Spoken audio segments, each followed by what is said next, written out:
Hello, my name is Sandra. Welcome back to my channel. Today I'll be discussing The Book That Wouldn't Burn by Mark Lawrence. The Book That Wouldn't Burn is the first book in what is aptly called the Library Trilogy. The second book, The Book That Broke the World, just came out on April 9th. So I've been holding off on reading the first book just because I had a feeling that this was going to be one of those books where so much is happening, a lot of little intricate things. I didn't want to have to wait a really long time for the final book to come out. So I feel like waiting the next couple months to read this sequel book, I'll be able to retain a lot of the information, still know what's happening. So that was my plan going into this. The Book That Wouldn't Burn was a thick book. It was a 560-ish page adult fantasy book with some heavy science fiction elements to it. It really reminded me of Mark Lawrence's Impossible Times trilogy, which that one is still one of my all-time favorites, I would say, just because of all of the characters and the themes and the nostalgia that comes with that series. So if you have not picked up that trilogy by Mark Lawrence, definitely go get it. I think I saw somewhere that Mark Lawrence mentioned this was a standalone series, the Library Trilogy. So I will say, if you haven't read any of Mark Lawrence's other books,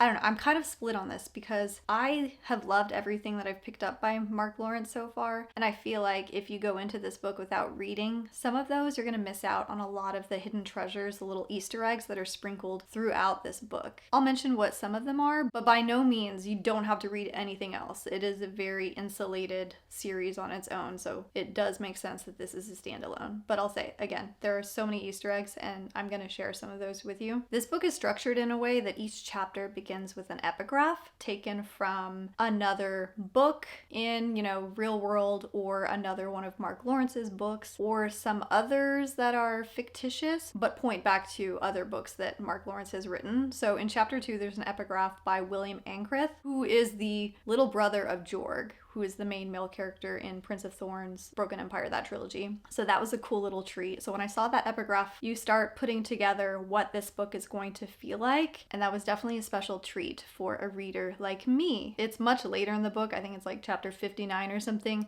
There's a mention of a Nicholas Hayes. Again, I'm not going to talk about who these characters are from other books, but you'll find things like that. I have to mention, because this is still one of the most distinct openings of a book that I remember, it's up there with like knowing the first sentence of Pride and Prejudice, which is the first 4 words of Prince of Thorns, ravens, always the ravens. There's an epigraph that has that in it too, and it's so fun coming across those little tidbits like that. Also, I don't know if this is what Mark Lawrence intended. There is a tree in this book referred to as tapwood trees, and even just looking at the word on the page, it alludes to a taproot character that we've seen before in Mark Lawrence's writing. So I don't know if that was by design, but if it was by design, it totally makes sense. But I thought that was a cool little coinky dink. But anyways, I feel like I've been rambling on about like little disjointed things that have been popping in my head about this series without actually talking about what the Book That Wouldn't Burn is about. So the general overview: 2 strangers find themselves connected by a vast and mysterious library containing many wonders and still more secrets. So there are 2 main characters in this book. There is the male main character, who I think is like 20 years old, and his name is Evar. And he has been trapped in this room, which it's apparent to you, the reader, that this room is one of the many chambers in this big, infinite library. But he is trapped in this room with his siblings, and they have been locked in this room forever, for an unfathomable amount of time. And there are books everywhere. Evar is a very sensitive character who kind of dreams about getting out of this room and connecting with this character that he swears he knows from like a book. And then the other character is an 11-year-old girl named Livira, and I love her. So who she reminded me of is, again, if you read Impossible Times, you're going to know who I'm talking about. Mia from that trilogy is still one of my favorite protagonists ever, because she is so scrappy and just a strong female lead. And she has a way of going about things that always surprise you. She's very clever. She's always scheming. And that very much was Livira in this story. There was another, like a tertiary character in the Impossible Times named Eva,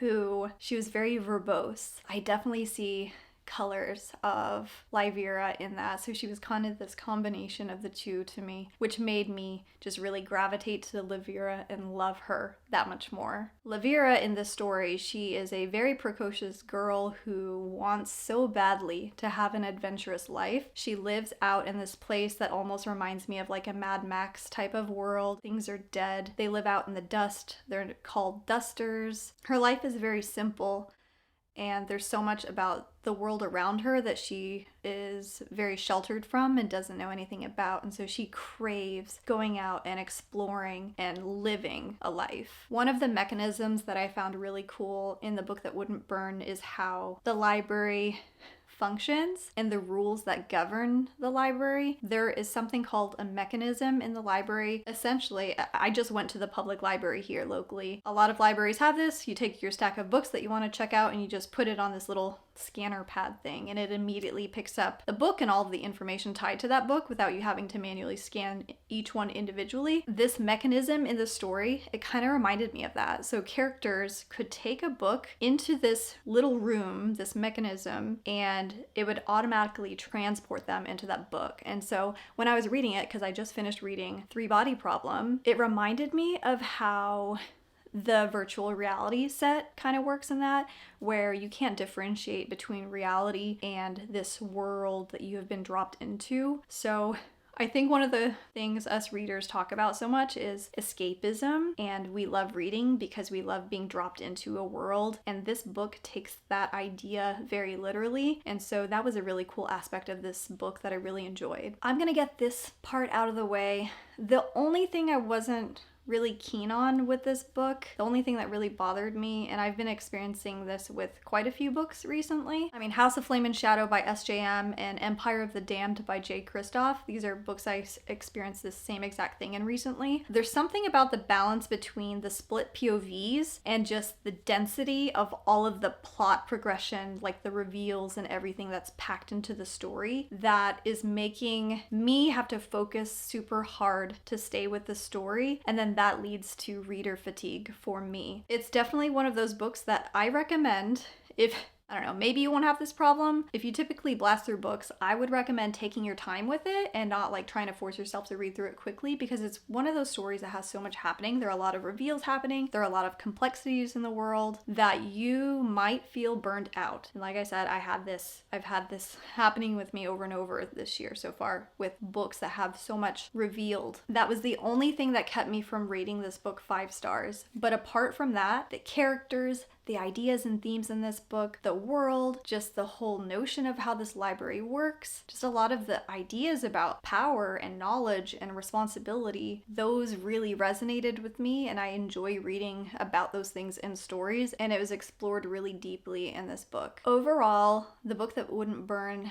felt very hopeful. There are a lot of awful things that happen in it and have happened over and over again, but I think the ideas about like humanity and its resilience, and how, you know, there are some who will hoard knowledge and use it to elevate themselves and put themselves in a place of societal power. And then you have this other faction of people out there who will always use knowledge in a way that ends up being destructive. And then there are fewer people still who will try to leverage that knowledge to solve the big problems in the world and foster equity or impart empathy, if you will, which in many ways is a much harder path to choose, you know, than the other reasons that I just mentioned. There are a lot of biblical references in the book that wouldn't burn, around like Adam and Eve and the forbidden knowledge that they gained and being cast out of the garden. A lot of the book grapples with what people will do given unlimited knowledge and how they'll apply that in the world, which is just such an interesting thing to think about. And like I said, there are people that will try and use that to better society and humanity in general. There's still, though,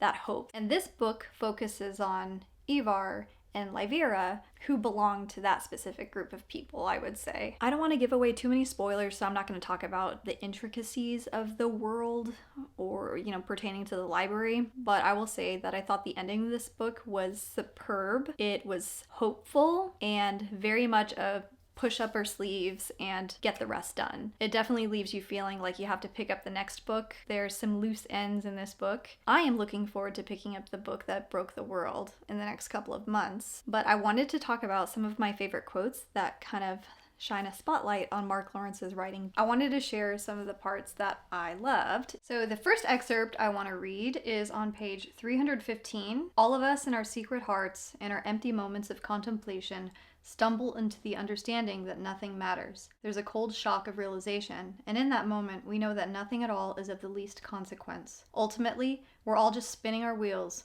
seeking to avoid pain until the clock winds down and our time is spent. To give someone purpose is to free them, however briefly, from the specter of that knowledge.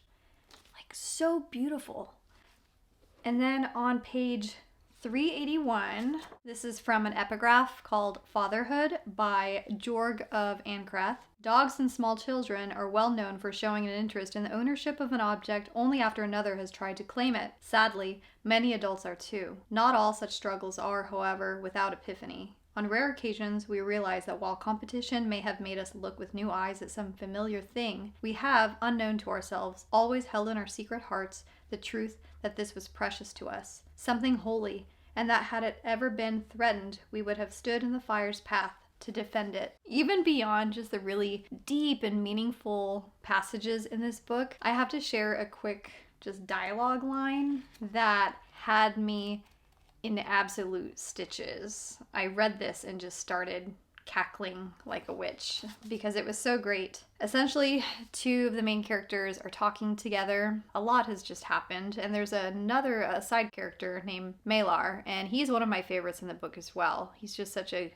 gruff, kind of grumpy character, but so competent in what he does. And so these two characters are talking, and it goes, Malar coughed and sat up. If a man can't sleep with all that growling and grunting, let's go. And it was just such an abrupt interruption that I started laughing so much. There are a few moments like that in the book that are just so funny, or sometimes not as overtly funny as this, a little more subtle, but it's just such a great book. Like, Mark Lawrence is so good at writing dialogue and just deep thought, and just his depiction of characters is they're always so well-rounded and likable. But anyway, that is about as much as I can talk about The Book That Wouldn't Burn by Mark Lawrence without spoiling anything, because I think part of the charm of this book is trying to guess at what you think is going on and not really having any idea. I think the end of this book sets it up perfectly for the next book. Like, I will be finishing this series because I am invested in the lives of these characters and I need to know what happens with them. How, if goodness will triumph in the face of all of this greed and this power struggle and all of that. I've been a lot better about this recently. I've been more optimistic about things and less cynical, but I feel like past version of me would have been very pessimistic. Part of me would say, if it takes this many times, if the world keeps burning down over and over, just very cyclical, and humanity is the common factor in that, then maybe our world deserves to burn because of our actions or inactions. And so there's this old cynical part of me that's like, well, if this is the way it's been, maybe we deserve it. Maybe we're innately just only concerned with ourselves in the here and now instead of looking to the future and worrying about everybody else. But I think this book does such a great job of talking about empathy and responsibility with having so much knowledge at your fingertips. What a timely notion to think about right now. Definitely recommend this book. I waffled quite a bit between 4 and 4.5 stars. For me, this is a book I'm going to pick up again, and it's going to be even better on a reread because I'm going to be casually reading through it. I can anticipate what's going on, but this time I can just kind of relax and enjoy the journey. And so I'm going to be able to sift out little nuggets from it in subsequent reads. So I think it's one of those that's going to increase in my mind over time. I definitely recommend this one. There's not going to be a long wait for the last book. It'll be out early 2025, and I think that's the perfect amount of time to just pick these up and enjoy the story. So until next time, I will see you soon. Bye.